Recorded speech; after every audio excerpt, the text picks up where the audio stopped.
Visit ಬಂದಿದ್ದೀನಿ, ಈಗ spot visit ನೋಡ್ತಾ ಇದ್ದೀವಿ. ಸೊ ಇದ್ರ ಮುಂದೆ ಮತ್ತೆ ಜಂಟಿಯಾಗಿ ನಾವು ವರದಿ ತಗೊಳ್ತೀವಿ, ಅದರ ಆಧಾರದ ಮೇಲೆ ನಾವು ಕ್ರಮ ವಹಿಸ್ತೀವಿ. ಹೌದು ಸರ್.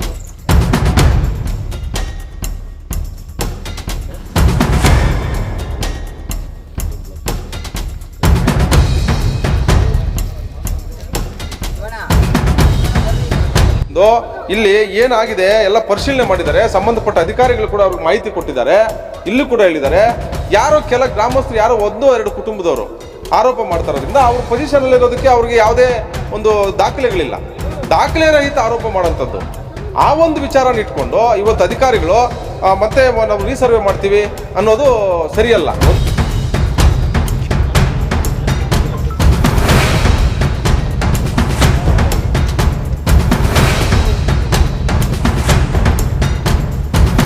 ಡೆವಲಪ್ಮೆಂಟ್ ಆಕ್ಟಿವಿಟೀಸ್ ಇಲ್ಲಿವರೆಗೂ ಬಂದಿದೆ, ವಾಸ್ತವದಲ್ಲಿ ಏನು ನಮಗೂ ಮಾಹಿತಿ ಇಲ್ಲ. ನಾನು ಫಸ್ಟ್ ಟೈಮ್ ಈ ಜಾಗಕ್ಕೆ ಬಂದಿದ್ದೀನಿ, ಹಾಗಾಗಿ ನಾನು ಎಲ್ಲ ದಾಖಲಾತಿಗಳು ತೆಗೆದುಕೊಂಡು ಕಂಪ್ಲೀಟ್ ಪಾರದರ್ಶಕವಾಗಿ ಏನೇನು ಎಲ್ಲಾನು ದಾಖಲಾತಿಗಳು ತಗೊಂಡು ಚೆಕ್ ಮಾಡಿ ಒಂದು ನ್ಯಾಯಯುತವಾಗಿ ಸರ್ಕಾರದ ಪರವಾಗಿ ಕೆಲಸ ಮಾಡ್ತೇವೆ.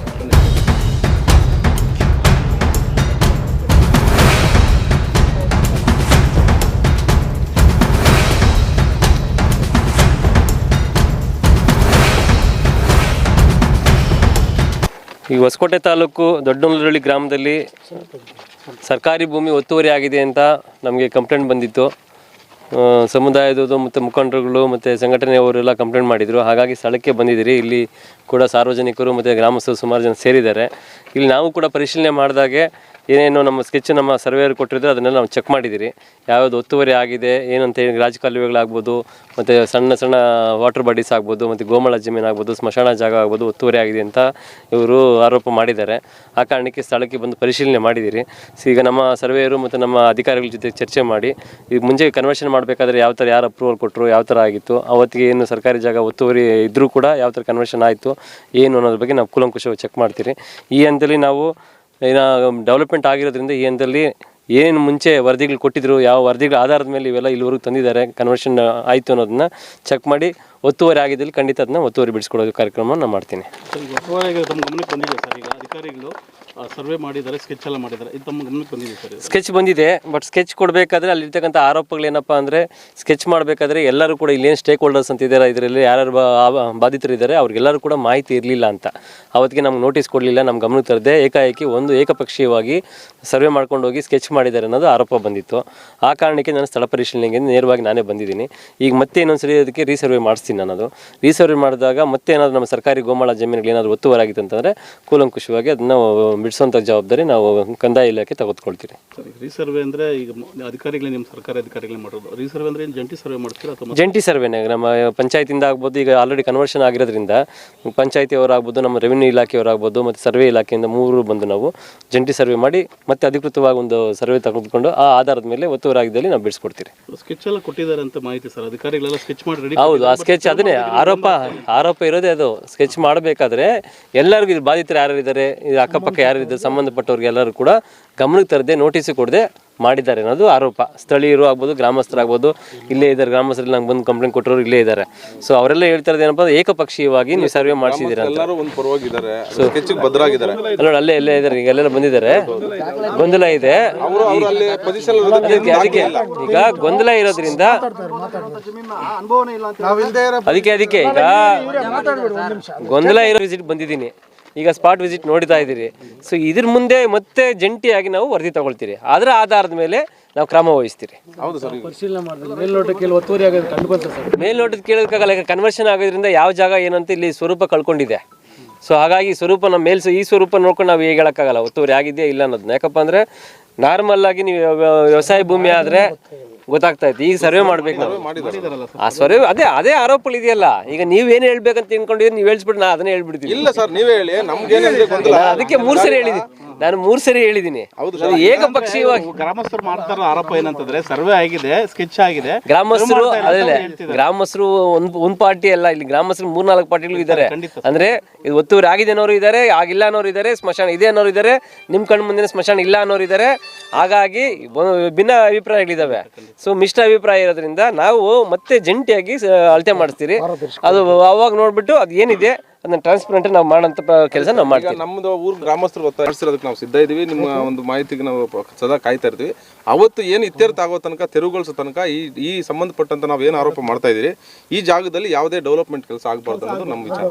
ಅದೇ ಅದನ್ನ ಡೆವಲಪ್ಮೆಂಟ್ ಆಕ್ಟಿವಿಟೀಸ್ ಇಲ್ಲಿವರೆಗೂ ಬಂದಿದೆ. ವಾಸ್ತವದಲ್ಲಿ ಏನು ನಮಗೂ ಮಾಹಿತಿ ಇಲ್ಲ. ನಾನು ಫಸ್ಟ್ ಟೈಮ್ ಈ ಜಾಗಕ್ಕೆ ಬಂದಿದ್ದೀನಿ. ಹಾಗಾಗಿ ನಾನು ಎಲ್ಲ ದಾಖಲಾತಿಗಳನ್ನ ತೆಗೆದುಕೊಂಡು ಕಂಪ್ಲೀಟ್ ಪಾರದರ್ಶಕವಾಗಿ ಏನಿದೆ ಎಲ್ಲಾನು ದಾಖಲಾತಿಗಳು ತಗೊಂಡು ಚೆಕ್ ಮಾಡಿ ಒಂದು ನ್ಯಾಯಯುತವಾಗಿ ಸರ್ಕಾರದ ಪರವಾಗಿ ಕೆಲಸ ಮಾಡ್ತೀರಿ.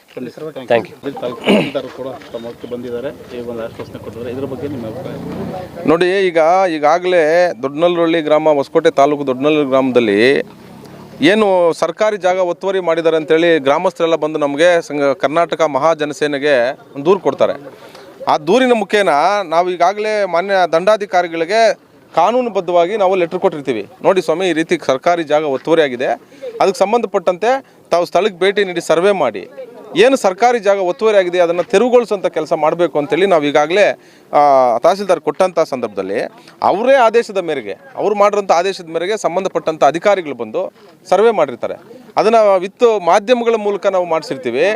ಅದು ಎಲ್ಲ ಕೂಡ ದಾಖಲೆ ಇದ್ರೂ ಕೂಡ ಒತ್ತುವರಿ ಆಗಿರೋದನ್ನ ಅವರು ಸ್ಪಷ್ಟಪಡಿಸಿ ಸಂಬಂಧಪಟ್ಟ ಅಧಿಕಾರಿಗಳು RI ಇರ್ಬೋದು, VA ಇರ್ಬೋದು, ಉಪ ತಹಸೀಲ್ದಾರ್ ಇರ್ಬೋದು, ಆ ಸಂಬಂಧಪಟ್ಟಂಥ ಎಲ್ಲ ಅಧಿಕಾರಿಗಳು ಕೂಡ ಒತ್ತುವರಿ ಆಗಿರೋದನ್ನು ತೆರವುಗೊಳಿಸೋದಕ್ಕೆ ಆದೇಶ ಮಾಡಬಹುದು, ಒತ್ತುವರಿ ಆಗಿದೆ ಅಂತೇಳಿ ಮಾಹಿತಿಗಳನ್ನ ಕೊಟ್ಟಿದ್ದಾರೆ. ವಿತ್ ಸ್ಕೆಚ್ ಕೂಡ ರೆಡಿ ಆಗಿದೆ. ಈ ಸ್ಕೆಚ್ ವಿಚಾರವಾಗಿ ನಾವೀಗಾಗಲೇ ಆಲ್ರೆಡಿ ಅಧಿಕಾರಿಗಳಿಗೆ ಆದಷ್ಟು ವಿಳಂಬ ಆಗ್ತಾ ಇದೆ, ತುಂಬ ಬೇಗ ಇದನ್ನು ಬಗೆಹರಿಸ್ಕೊಡಿ ಅಂತೇಳಿ ನಾವು ಹಲವಾರು ಬಾರಿ ಕೂಡ ಸಂಬಂಧಪಟ್ಟ ಅಧಿಕಾರಿಗಳ ಹತ್ರ ಹೋಗಿದ್ದಾಗ ಆ ಅಧಿಕಾರಿಗಳು ಭೇಟಿ ಮಾಡೋದ್ರಲ್ಲಿ, ಸ್ಥಳಕ್ಕೆ ಭೇಟಿ ನೀಡೋದ್ರಲ್ಲಿ ನಿರ್ಲಕ್ಷ್ಯ ವಹಿಸ್ತಾ ಇದ್ರು. ಹಾಗಾಗಿ ನಾವು ಸಂಘಟನೆಯವರು ಹಾಗೂ ಗ್ರಾಮಸ್ಥರೆಲ್ಲ ಸೇರಿ ಒಂದು ದೊಡ್ಡ ಮಟ್ಟದ ಹೋರಾಟ ಹಮ್ಮಿಕೊಂಡಿದ್ವಿ. ತಹಸೀಲ್ದಾರು ಹಾಗೂ ತಾಲೂಕು ಆಡಳಿತ ವಿರುದ್ಧ ನಾವೊಂದು ಹೋರಾಟವನ್ನು ಹಮ್ಮಿಕೊಂಡಿದ್ವಿ. ಏನು ಇವತ್ತು ಸ್ಕೆಚ್ ಆಗಿದೆ ಅದ್ರ ಪ್ರಕಾರ ತೆರವುಗೊಳಿಸುವಂಥ ಕೆಲಸ ಮಾಡಬೇಕು, ನಿರ್ಲಕ್ಷ್ಯ ವಹಿಸ್ತಾ ಇರೋ ಕಾರಣ ನಾವು ಅವ್ರನ್ನ ವಿರೋಧಪಡಿಸಿನೇ ನಾವು ಒಂದು ಹೋರಾಟ ಹಮ್ಮಿಕೊಂಡಿದ್ವಿ. ಆ ಒಂದು ವಿಚಾರ ಅವ್ರ ಗಮನಕ್ಕೆ ಹೋದಾಗ ಅವರು ಸ್ಥಳಕ್ಕೆ ಬಂದು ಇಲ್ಲಿ ಏನಾಗಿದೆ ಎಲ್ಲ ಪರಿಶೀಲನೆ ಮಾಡಿದ್ದಾರೆ. ಸಂಬಂಧಪಟ್ಟ ಅಧಿಕಾರಿಗಳು ಕೂಡ ಅವ್ರಿಗೆ ಮಾಹಿತಿ ಕೊಟ್ಟಿದ್ದಾರೆ. ಇಲ್ಲೂ ಕೂಡ ಹೇಳಿದ್ದಾರೆ, ಯಾರೋ ಕೆಲ ಗ್ರಾಮಸ್ಥರು ಯಾರೋ 1-2 ಕುಟುಂಬದವರು ಆರೋಪ ಮಾಡ್ತಾ ಇರೋದ್ರಿಂದ ಅವ್ರ ಪೊಸಿಷನಲ್ಲಿರೋದಕ್ಕೆ ಅವ್ರಿಗೆ ಯಾವುದೇ ಒಂದು ದಾಖಲೆಗಳಿಲ್ಲ, ದಾಖಲೆ ರಹಿತ ಆರೋಪ ಮಾಡೋಂಥದ್ದು. ಆ ಒಂದು ವಿಚಾರನ ಇಟ್ಕೊಂಡು ಇವತ್ತು ಅಧಿಕಾರಿಗಳು ಮತ್ತೆ ನಾವು ರೀಸರ್ವೆ ಮಾಡ್ತೀವಿ ಅನ್ನೋದು ಸರಿಯಲ್ಲ. ಒಂದು ಎರಡನೇದೇನಾಗಿದೆ, ಏನು ಸಂಬಂಧಪಟ್ಟ ಅಧಿಕಾರಿಗಳು ಸರ್ವೆ ಮಾಡಿದ್ದಾರೆ, ಆ ಸರ್ವೆ ಸ್ಕೆಚ್ ಸರಿ ಇಲ್ಲ ಅಂದರೆ ನಾವು ಹೇಳೋದು, ಆ ಸರ್ವೆ ಸ್ಕೆಚ್ ಸರಿ ಇಲ್ಲ ಅಂದರೆ ಆ ಅಧಿಕಾರಿಗಳ ಮೇಲೆ ಕ್ರಮ ತಗೋಬೇಕು. ಇಲ್ಲದೆ ಹೋದರೆ ಅದು ಸರಿ ಇದ್ದರೆ ಸಂಬಂಧಪಟ್ಟಂಥ ಅಧಿಕಾರಿಗಳು ಬಂದು ತೆರವುಗೊಳಿಸೋಂಥ ಕೆಲಸ ಮಾಡಬೇಕು. ಯಾವುದೋ ಒಂದು ಸಮಯಕ್ಕೆ ತಕ್ಕಂಗೆ ಇಲ್ಲಿ ಯಾವುದೋ ಕ್ಲಿಯರ್ ಆಗದೆ ಒಂದು ಅಡ್ಡಗೋಡ ಮೇಲೆ ದೀಪ ಇಕ್ಕುವಂಥ ಪ್ರಯತ್ನ ಮಾಡಬಾರ್ದು. ಅಧಿಕಾರಿಗಳು ಯಾರೇ ಆಗಲಿ, ನಮಗೆ ಕಾನೂನು ಮೇಲೆ ಗೌರವ ಇದೆ.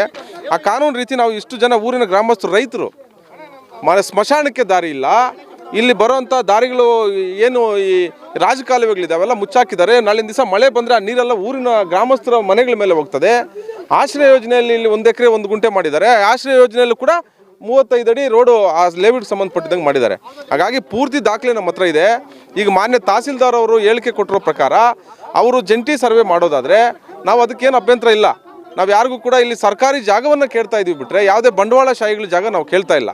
ಅವರು ಸಹ ಜಂಟಿ ಸರ್ವೆ ಮಾಡೋದಾದ್ರೆ ನಾವು ಸಿದ್ಧ ಇದ್ದೀವಿ. ಅವ್ರು ಯಾವ ಸಮಯಕ್ಕೆ ನಾವು ಬರೋಕ್ಕೆ ಹೇಳಿದ್ರು ನಾವು ಊರಿನ ಗ್ರಾಮಸ್ಥರೆಲ್ಲ ವೆಯ್ಟ್ ಮಾಡ್ತೀವಿ, ಕಾನೂನು ಗೌರವ ಕೊಡ್ತೀವಿ. ಆದರೆ ನಮ್ಮ ಒತ್ತಾಯ ಇಷ್ಟೇ, ಏನು ಅವ್ರು ಕ್ರಮ ತೊಗೊಂಡ್ರು ಕೂಡ ನಮಗೆ ರೈಟಿಂಗ್ ಮುಖಾಂತರ ನಮ್ಗೆ ಲೆಟ್ರ್ ಕೊಡಬೇಕು, ಬರೀ ಮಾತಿನ ಮುಖಾಂತರ ಹೇಳೋದಲ್ಲ, ಲೆಟ್ರ್ ಕೊಡಬೇಕು. ಅದೇ ರೀತಿಯಾಗಿ ನಮಗೆ ಅವರು ಬಂದು ಯಾವಾಗ ಇಲ್ಲಿ ಸರ್ವೆ ಮಾಡಿ ತೆರವುಗೊಳಿಸ್ತಾರೋ ಅವತ್ತಿನ ತನಕ ಈ ಡೆವಲಪ್ಮೆಂಟ್ ಏನಿದೆಯಾ, ಈ ಲೇಔಟ್ ಏನು ನಾವು ಆರೋಪ ಮಾಡ್ತಾ ಇದ್ದೀವಿ, ಈ ಲೇಔಟಲ್ಲಿ ಯಾವುದೇ ರೀತಿ ಡೆವಲಪ್ಮೆಂಟ್ಸ್ ಆಗಬಾರ್ದು ಅಂತೇಳಿ ತಡೆ ಆಜ್ಞೆ ನೀವು ಕೊಡಬೇಕು. ನಿಮ್ಮ ಕೈಯಲ್ಲಿ ಆಗಿಲ್ಲ ಅಂದರೆ, ನಿಮ್ಗೆ ಆ ಶಕ್ತಿ ಇಲ್ಲ ಅಂದರೆ ನಾವು ಕಾನೂನು ಮೊರೆ ಹೋಗ್ತೀವಿ. ಕಾನೂನಿನ ಮುಖಾಂತರ ಕೋರ್ಟ್ನಿಂದ ನಾವು ಸ್ಟೇ ತರೋಂಥ ಕೆಲಸ ಕೂಡ ನಾವು ಮಾಡ್ತೀವಿ. ಯಾಕಂದರೆ ಈಗ ತಾಲೂಕು ಆಡಳಿತ ಮೇಲೆ ಒಂದು ಗೌರವ ಇಟ್ಟು ಕೂಡ ನಾವು ಇಷ್ಟು ದಿವಸ ವೆಯ್ಟ್ ಮಾಡಿದ್ದೀವಿ, ತಮ್ಮ ಮೇಲೆ ಒಂದು ಗೌರವ ವಿಶ್ವಾಸ ಇಟ್ಟಿದ್ದೀವಿ. ಇವತ್ತು ನೀವು ಸ್ಥಳಕ್ಕೆ ಭೇಟಿ ಕೊಟ್ಟಿದ್ದೀರಿ, ನೀವು ಅದನ್ನು ಪ್ರಾಮಾಣಿಕವಾಗಿ ಪರಿಗಣಿಸಿ ಅದಕ್ಕೆ ಏನು ರಿಪೋರ್ಟ್ ಬೇಕೋ ಕೊಟ್ಟು ತಾತ್ಕಾಲಿಕವಾಗಿ ತಡೆ ನೀವು ಕೊಡೋಕ್ಕೆ ಸಾಧ್ಯವಾದರೆ ನೀವು ಕೊಡಿ. ಇಲ್ಲದೆ ಹೋದರೆ ನಾವು ಕೋರ್ಟಿಂದ ಸ್ಟೇ ತರೋಂಥ ಕೆಲಸ ಮಾಡ್ತೀವಿ. ನಾವೇನಿದ್ರು ಕೂಡ ಇನ್ನು ಮೇಲಿನ ಲೆವೆಲಲ್ಲಿ ಒಂದು ಹಂತದಲ್ಲಿ ನಾವು ಕೆಲಸ ಮಾಡಿ ಈ ಯಾವುದೇ ಕಾರಣಕ್ಕೂ ಇಲ್ಲಿ ಸರ್ಕಾರಿ ಜಾಗವನ್ನು ಯಾವುದೋ ಬಂಡವಾಳಶಾಹಿಗಳಿಗೆ ಬಿಟ್ಕೊಡೋದ್ರಲ್ಲಿ ನಾವು ಯಾವುದೇ ರೀತಿ ನಾವು ಅದಕ್ಕೆ ಅವಕಾಶ ಮಾಡಿಕೊಡಲ್ಲ. ಅದಕ್ಕೆ ಯಾರೇ ಅಧಿಕಾರಿಗಳು ಕೂಡ ಅದಕ್ಕೆ ಕುಮ್ಮಕ್ಕು ಕೊಟ್ಟಿದ್ದಾದರೆ ನಾವು ಅವ್ರ ವಿರುದ್ಧ ಕೂಡ ನಾವು ಕಾನೂನು ಮೊರೆ ಹೋಗ್ತೀವಿ ಅಂತ ಈ ಮೂಲಕ ತಿಳಿಸ್ತೀವಿ. ಮಾತಾಡಿ ಏನೋ ಭಯ ಪಡೋದಂತಿಲ್ಲ. ರಾಜ್ಯಾದ್ಯಂತ ಹೋರಾಟಗಳಲ್ಲಿ ನಾವು ಭಾಗಿಯಾಗ್ತಾ ಇದ್ದೀವಿ. ನಾವು ಯಾವುದೇ ಸ್ವಾರ್ಥಕ್ಕೋಸ್ಕರ ಮಾಡ್ತಾ ಇಲ್ಲ, ನಾವು ಜನಕ್ಕೋಸ್ಕರ ಆ ಗ್ರಾಮಸ್ಥರ ಇದೇ ಊರಂತಲ್ಲ ಯಾವುದೇ ಊರಾದರೂ ಕೂಡ ನಮ್ಗೆ ದೂರ ಬಂದಾಗ ಪ್ರಾಮಾಣಿಕವಾಗಿ ನಾವು ಅದನ್ನ ಹೋಗಿ ಕೆಲಸ ಮಾಡ್ತೀವಿ. ಕಾನೂನು ಅಡಿಯಲ್ಲಿ ನ್ಯಾಯ ಕೊಡಿಸುವಂಥ ಕೆಲಸ ನಾವು ಮಾಡ್ತೀವಿ. ವೈಯಕ್ತಿಕವಾಗಿ ನಾವು ಯಾರಿಗೂ ಭಯಪಡಲ್ಲ. ಯಾವುದೇ ರೀತಿ ನಾವು ಕಾನೂನಿಗೆ ಒಂದಕ್ಕೆ ನಾವು ತಲೆ ಬಾಗ್ತೀವಿ ಹೊರತು ಯಾವುದೇ ಶಕ್ತಿ ಯಾವುದೇ ವ್ಯಕ್ತಿಗೆ ನಾವು ಭಯಪಡುವಂಥ ಕೆಲಸ ನಾವು ನಮ್ಮ ಸಂಘಟನೆ ಮಾಡಲ್ಲ. ಇಡೀ ರಾಜ್ಯಾದ್ಯಂತ ನಮ್ಮ ಸಂಘಟನೆ ಪದಾಧಿಕಾರಿಗಳು ಒಬ್ಬೊಬ್ಬರು ಕೂಡ ಒಬ್ಬ ಸೈನಿಕರಿದ್ದಂತೆ ಕೆಲಸ ಮಾಡ್ತಾ ಇದ್ದೀವಿ. ಅದೇ ರೀತಿಯಾಗಿ ಪ್ರಾಮಾಣಿಕವಾಗಿ ಕೆಲಸ ಮಾಡ್ತೀವಿ. ಇಡೀ ರಾಜ್ಯದಲ್ಲಿ ಪ್ರತಿ ಹಳ್ಳಿಗೂ ತಲುಪೋ ಕೆಲಸ ಮಾಡ್ತಾ ಇದ್ದೀವಿ. ಆ ಒಂದು ಪ್ರಯತ್ನದಲ್ಲಿ ಪ್ರಾಮಾಣಿಕತೆ ನಾವು ಮೆರಿತಾ ಇದ್ದೀವಿ ಅನ್ನೋದು ನಮ್ಮ ಒಂದು ಹೆಮ್ಮೆಯಿಂದ ನಾವು ಹೇಳ್ತಾ ಇದ್ದೀವಿ. ಯಾವುದೇ ಕಾರಣಕ್ಕೂ ಈ ಗ್ರಾಮಸ್ಥರಿಗೆ ಭರವಸೆ ಕೊಡ್ತಾ ಇದ್ದೀವಿ. ಇದು ಏನೇ ಆದರೂ ಕೂಡ ನನ್ನ ವೈಯಕ್ತಿಕವಾಗಿ ನನ್ನ ಟಾರ್ಗೆಟ್ ಮಾಡಿದ್ರು ಕೂಡ ನಾವು ಕಾನೂನು ಅಡಿಯಲ್ಲಿ ನಿಮಗೆ ನ್ಯಾಯ ಕೊಡಿಸುವಂಥ ಕೆಲಸ ನಾವು ಶಾಶ್ವತ ಪರಿಹಾರವನ್ನು ನಾವು ಕೊಡಲಿಕ್ಕೆ ಅಂತ ಈ ಮೂಲಕ ನಿಮ್ಮ ಪತ್ರಿಕಾ ಮಾಧ್ಯಮದ ಮುಖಾಂತರ ನಾನು ಮಾತು ಕೊಡ್ತಾ ಇದ್ದೀನಿ ತಮಗೆ. ಏನಾಗಿದೆಪ್ಪ ಅಂದರೆ ನಮ್ಮೂರಲ್ಲಿ ಊರೆಲ್ಲ ಒಂದೈತೆ, ಇಬ್ಬರು ಮನೆ ಮಾತ್ರ ಅವರು ಮೊದಲಿನಿಂದ ತಿಂದು ರೂಢಿ ಆಗ್ಬಿಟ್ಟದೆ ಅವ್ರಿಗೆ. ಈ ಗೋಮಾಳು ಜಮೀನು, ಈ ಕಾಲುವೆಗಳು ಎಲ್ಲ ಮುಚ್ಚಿಕೊಂಡು ಮಶಾಣ ಇವಾಗ ದೊಡ್ಡೊಳಗೆ 350 ಮನೆ ವಾಲ್ಮೀಕಿ ಜನಕ್ಕೆ ಉಣ್ಣಕ್ಕೆ ಜಾಗ ಇಲ್ಲ. ಅದಕ್ಕೂ ಕಾಂಪೌಂಡ್ ಹಾಕ್ಬಿಟ್ಟವ್ರೆ. ಇದನ್ನು ಯಾರೂ ಕೇಳೋರಿಲ್ಲ. ಅದರಿಂದ ಇವಾಗ ಊರು ಗ್ರಾಮಸ್ಥರೆಲ್ಲ ನಾವು ಒಂದಾಗಿ ಇವಾಗ ಮಂಜಣ್ಣವರು ಮುಖಾಂತರ ಬಂದು ನಮಗೆಲ್ಲ ದಾರಿ ತೋರಿಸ್ತಾ ಇದ್ದಾರೆ. ಮಂಜಣ್ಣವರು ಅವರಿಂದ ನಾವು ಇದು ಮಾಡ್ತಾ ಇದ್ದೀವಿ. ಇಷ್ಟೊತ್ತು ನೋಡಿದ್ರೆ ಮಾಧ್ಯಮದವರಿಗೆ, ನನ್ನ ಮಿತ್ರರಿಗೆ ನಮಸ್ಕಾರ. ಈ ಹಿಂದೆ ಇದರ ವಿರುದ್ಧ ಹೋರಾಟ ಮಾಡಿದರು. ಅವರು ಈಗ ಈ ಹೋರಾಟದ ವಿರುದ್ಧ ನಿಂತಿದ್ದಾರೆ, ಮಾರಾಟ ಆಗಿದ್ದಾರೆ. ಅವರು ಏನಾಗಿದ್ದಾರೋ ಅದು ಅವ್ರಿಗೆ ಸೇರಿದ್ದು. ಈ ನಾವು ಹೋರಾಟ ಮಾಡ್ತಾರಲ್ಲ ಅವ್ರ ವಿರುದ್ಧ ಮೊದಲು ಹೋರಾಟ ತಳಪಾಯ ಹಾಕ್ಬಿಟ್ಟಿದ್ರು. ಅವರು ಅದ್ರ ಪ್ರಕಾರವಾಗಿ ನಾವು ಹೋರಾಟ ಮಾಡ್ತಾ ಇದ್ದೀವಿ. ಈಗ ನೋಡಿದ್ರೆ ಅವರೇ ನಮ್ಮ ವಿರುದ್ಧ ಆಗಿ ನಿಂತ್ಕೊಂಡವ್ರೆ. ಈ ತೆರವಾಗ್ತದೆ, ಅದು ಮಧ್ಯದ ಗೋಡೆ ಮೇಲೆ ದೀಪ ಇಟ್ಟಿದ್ದಾರೆ ತಹಶೀಲ್ದಾರ್ ಸಾಹೇಬರು. ನೋಡೋಣ, ಕಾಲಾವಕಾಶ ತಗೊಂಡಿದ್ದಾರೆ. ಎಷ್ಟು ದಿನದೊಳಗಡೆ ಅದು ತೆರವು ಮಾಡ್ತಾರೆ ನೋಡೋಣ. ತೆರವು ಆದಷ್ಟು ಬೇಗ ತೆರವು ಮಾಡಲಿಕ್ಕೆ ನಾವೆಲ್ಲನೂ ಪ್ರತಿಭಟನೆ ಹಮ್ಮಿಕೊಳ್ತೀವಿ. 2023 ಅನ್ಕೊತೀನಿ. ಆ ಟೈಮಲ್ಲಿ ನೀವೇ ಮಾಧ್ಯಮಗಳವರು ಇದರ ವಿರುದ್ಧ ಪ್ರತಿಭಟನೆ ಮಾಡಿರ್ತಕ್ಕಂಥವ್ರು ಆ ವಿಡಿಯೋಗಳು ಇದೆ.